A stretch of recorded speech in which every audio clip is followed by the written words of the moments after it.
लड़का पेड़ से गिरा, उपरोक्त वाक्य का कारक बताइए। तो इसमें जो जो कारक विभक्ति हैं उसके अनुसार है। तो जो पेड़ से गिरा, कर्ता ने कर्म को कर्ण के द्वारा संप्रदान के लिए अपादान से अलग, तो इसमें जो हमारा हो जाएगा ए है संप्रदान कारक, ये तो गलत हो जाएगा, और बी हो जाएगा हमारा कर्म कारक, ये भी गलत, लेकिन जो अपादान कारक है ये हमारा ठीक हो जाएगा। तो नेक्स्ट जो क्वेश्चन है हमारा, ये कह रहा है 36 नंबर का क्वेश्चन कह रहा है कि जो चौराहा है, क्या है, चौराहा में कौन सा समास है।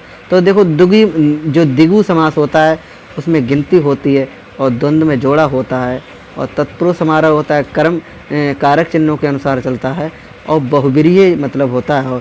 तो यहाँ पर जो चौ है यानी कि 4, तो यहाँ पे जो गिनती हो जाएगी, तो गिनती से हमारा कौन सा इसका ऑप्शन ठीक हो जाएगा, वो हो जाएगा ऑप्शन नंबर सी ठीक, 36 का। इसी क्रम में हम आगे चल रहे हैं, और हमारा जो क्वेश्चन है वो है, आगे देखते हैं 37 नंबर का। वो बता रहा है, क्या बता रहा है देखते हैं।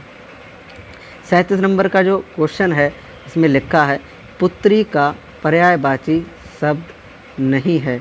तो जो सुता ये भी है, और दुहिता ये भी है, और आत्मजा ये भी है, लेकिन जो तनय है ये नहीं है। तो इसने जे नहीं पूछा है, तो इसका हमारा 37 का ए हो जाएगा। नेक्स्ट जो क्वेश्चन है हमारा वो है 38 नंबर का। इसमें ये कह रहा है कि निम्नलिखित में से कौन सा शब्द कमल का पर्यायवाची शब्द नहीं है। तो जो सरोज है वो भी हो जाएगा, अरविंद भी हो जाएगा, पंकज भी हो जाएगा, लेकिन जो सलिल है ये हमारा नहीं होगा, ये नहीं होगा, इसीलिए ये ठीक है। नेक्स्ट हमारा जो क्वेश्चन है वो 39 नंबर का है, और वो कह रहा है, क्या कह रहा है, वो कह रहा है कि जिसका क्या नहीं हुआ हो, सॉरी टेक्निकल टीम ज़रा ध्यान दे, मैं टेक्निकल टीम से अनुरोध करना चाहूँगा कृपया ये क्वेश्चन पूर्ण रूप से दिखाई दें। तो बहुत बहुत धन्यवाद टेक्निकल टीम आपका। तो मेरा जो अब हम नेक्स्ट जो क्वेश्चन पढ़ रहे हैं वो हो जाएगा हमारा, नेक्स्ट जो क्वेश्चन है वो हमारा हो जाएगा 39 नंबर का। ये कह रहा है, क्या कह रहा है, जिसका मति झट सोचने वाली हो, जिसकी मति झट से सोचने वाली हो उसके लिए एक शब्द होगा। इसमें है कुशाग्र, और दूसरा है हमारा बी प्रत्युत्पन्नमति, और दूसरा है, सॉरी तीसरा है द्रुतगामी, और चौथा है दूरदर्शी। अब ये कह रहा है झट से सोचने वाले के लिए इसमें हो जाएगा प्रत्युत्मनि, क्योंकि ये जो कुशाग्र है यानी कुश के है, कुश के अग्रभाग की तरह है जिसकी बुद्धि, तो ये तो नहीं होगा। दूरदर्शी जो बहुत लंबा सोचने वाला है, तो ये भी नहीं होगा, ये भी नहीं होगा। और दूरतवादी जिसकी छोटी बहुत बेकार सोच हो, जो दूसरे का गलत सोचता हो, तो ये भी नहीं होगा। तो हमारा जो हो जाएगा सही वो हो जाएगा बी। ऐसे ही हमारा जो अगला क्वेश्चन है इसमें इसने पूछा है, ये जो 40वां क्वेश्चन है, कह रहा है निर्गुण का संधि विच्छेद कीजिए। तो इसमें ये क्या पूछ रहा है कि कौन सी संधि होगी। तो इसमें सर हमारी पहला है वो है निर धन गुण, और बी है हमारा क्या, नि धन गुण, और सी है निहि धन गुण, और हमारा डी हो जाएगा निरा धन गुण। तो इसमें जो हमारा ठीक ऑप्शन हो जाएगा वो हो जाएगा सी, नि धन गुण। नेक्स्ट हमारा जो क्वेश्चन है वो है 41 नंबर का, और वो कह रहा है कि निम्नलिखित, कह रहा है निम्नलिखित शब्दों के दिए गए विकल्पों में तत्सम शब्द का चयन कीजिए। तो यहाँ पर जो तत्सम शब्द है यानी कि जो मूलतः संस्कृत का शब्द है वो इसमें पूछ रहा है कौन सा है। तो पहला है कलश, दूसरा है ये कलश, ये हमारा हो जाएगा तालव्यशा, फिर ये इसमें हो जाएगा हमारा दंतसा, और ये फिर हमारा इसमें सी कह रहा है कलश, ये कलश। तो इसमें जो हमारा ठीक ऑप्शन होगा वो ए वाला होगा। नेक्स्ट है हमारा वो क्वेश्चन है, इसमें कह रहा है शुद्ध जो वाक्य है उसे चुनिए। तो शुद्ध वाक्य में हम क्या है वो देखते हैं।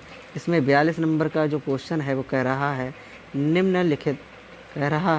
निम्नलिखित वाक्यों में से शुद्ध रूप चुनिए। पहला है हमारी सौभाग्यवती कन्या का विवाह होने जा रहा है। दूसरा है हमारी आयुष्मती कन्या का विवाह होने जा रहा है। और तीसरा है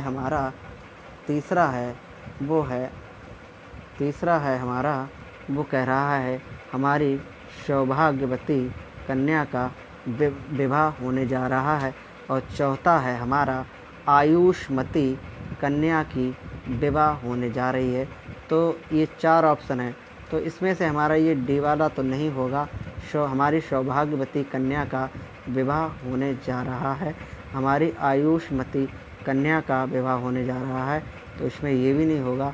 तो ये हमारा हो जाएगा आयुष्मती कन्या का विवाह होने जा रहा है और सौभाग्यवती कन्या का विवाह होने जा रहा है।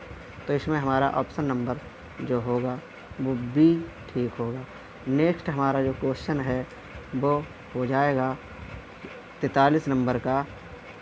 ये जो संधि है ये बहुत पूछी जाती है और ये हमारी दीर्घ संधि का उदाहरण है। इसमें इसने पूछा है कि निम्नलिखित शब्द का संधि विच्छेद क्या होगा।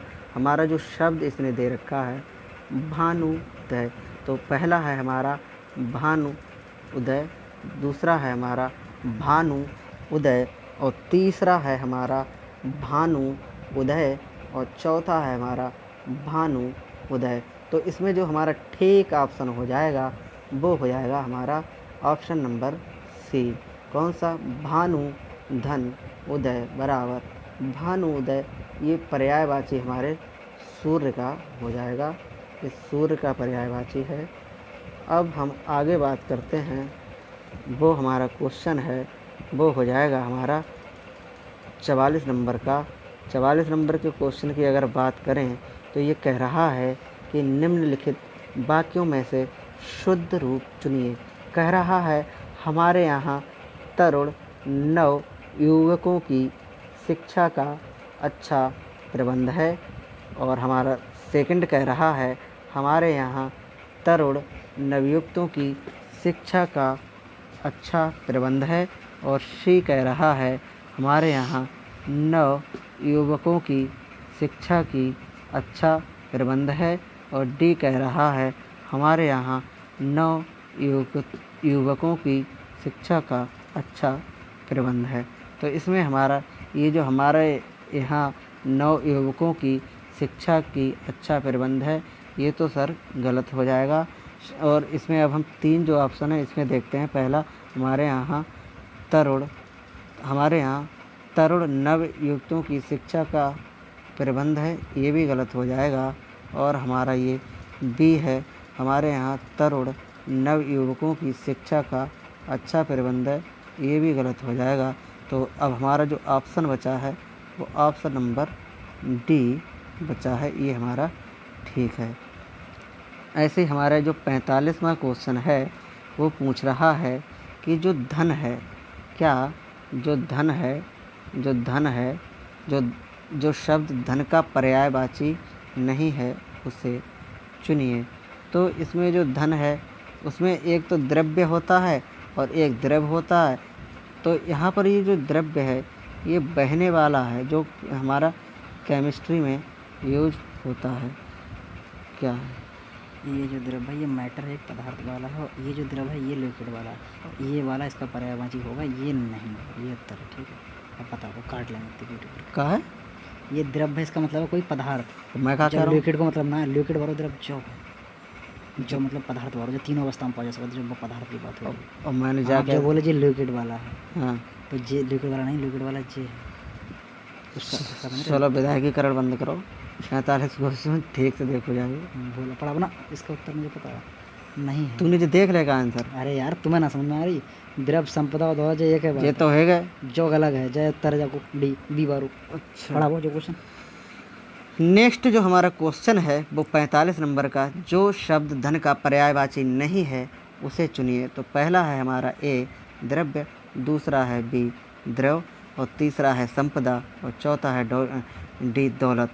तो ये जो दौलत है और ये जो संपदा है और ये जो द्रव्य है, ये तीनों एक ही पर्यायवाची हैं, लेकिन ये जो हमारा बी ऑप्शन है ये दौलत का या धन का पर्यायवाची नहीं है, ये नहीं है इसीलिए है, और ये हमारा ऑप्शन ठीक हो जाएगा।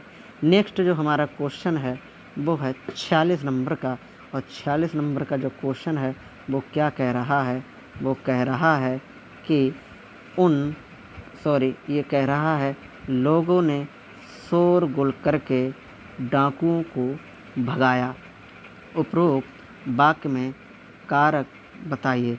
तो लोगों ने शोरगुल करके डाकुओं को भगाया, तो यहाँ पे ये जो कारक चिन्ह हमारा है वो है को, तो लगा लो कर्ता ने कर्म को, तो कर्म कारक है यहाँ कहीं पर, वो इसका ऑप्शन हो जाएगा। अब ये जो हमारे जो कर्ता कारक ये इसका नहीं होगा, ये भी नहीं होगा, ये संप्रदान ये करण है। तो नेक्स्ट जो हमारा क्या बोलते हैं क्वेश्चन है वो है घुड़सवार। तो इसमें ये पूछ रहा है ये कह रहा है ये रूढ़ शब्द है, या कह रहा है बी यौगिक है, या सी हमारा जो कह रहा है यौगिक शब्द है, और डी कह रहा है ये निरर्थक है। तो साहब ये निरर्थक तो होगा नहीं, क्यों? क्योंकि अर्थ निकल रहा है योग रूढ़। हाँ, योग रूढ़ हो सकता है, और यौगिक भी हो सकता है, और रूढ़ शब्द ही हो सकता है। कैसे? अब यहाँ पर देखिए, एक तो हो गया हमारा घोड़ और दूसरा हो गया सवार। तो यहाँ पर जो दो शब्द जब मिल जाएंगे तो ये हमारा रूढ़ शब्द तो हो नहीं सकता, ना निरर्थक हो सकता। और रूढ़ शब्द वे होते हैं, जैसे आदमी हमने लिख दिया यहाँ पे, तो आदमी को अगर हम बांटें तो आद धन आ कहाँ गो रामलीला किधर गया, हाँ तो ये कह रहा है इसमें जैसे हम आदमी लिखें तो आ और धन दमी करें, तो ये दोनों इसका भी कोई अर्थ नहीं है आद का, और दमी का भी कोई अर्थ नहीं निकल रहा है, तो यहाँ पे ये तो हमारा निरर्थक हो जाएगा। लेकिन यहाँ पर देखो घोड़ यानी कि घोड़ा और सवार जो उस पर बैठा है, तो यहाँ पे दो शब्द हैं, तो जो हमारा सही टिक हो जाएगा, यानी कि जो हमारा सही अर्थ शब्द का जो घुड़सवार जो शब्द है उसका जो आंसर हो जाएगा वो हो जाएगा यौगिक। नेक्स्ट जो हमारा क्या बोलते हैं जो क्वेश्चन है 48 नंबर का, वो कह रहा है कि अजायब घर है देसी विदेशी तत्सम शंकर या विदेशज।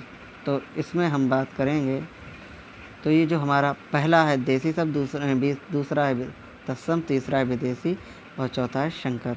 तो जो अजायब है ये जो हमारा शब्द है ये शंकर हो जाएगा, क्योंकि जो अजायब है ये दूसरी भाषा का है, ये जहाँ तक मैं समझता हूँ ये अरबी भाषा का शब्द है, उसका नहीं पता, लेकिन ये जो घर है ये दूसरी भाषा का। तो जब जहाँ पर दो क्या बोलते हैं घर दो अलग अलग भाषाओं के शब्द मिलते हैं तो उन्हें हम संकर शब्द कहेंगे। अच्छा, नेक्स्ट जो हमारा क्वेश्चन है वो है आचार का विलोम क्या है। तो आचार का हमारा जो विलोम है वो देखते हैं क्या होगा। पहला है हमारा अनाचार, और दूसरा है हमारा अनाचार, और तीसरा है अत्याचार, और चौथा है विचार। तो आचार का जो हमारा हो जाएगा वो हो जाएगा विलोम अनाचार।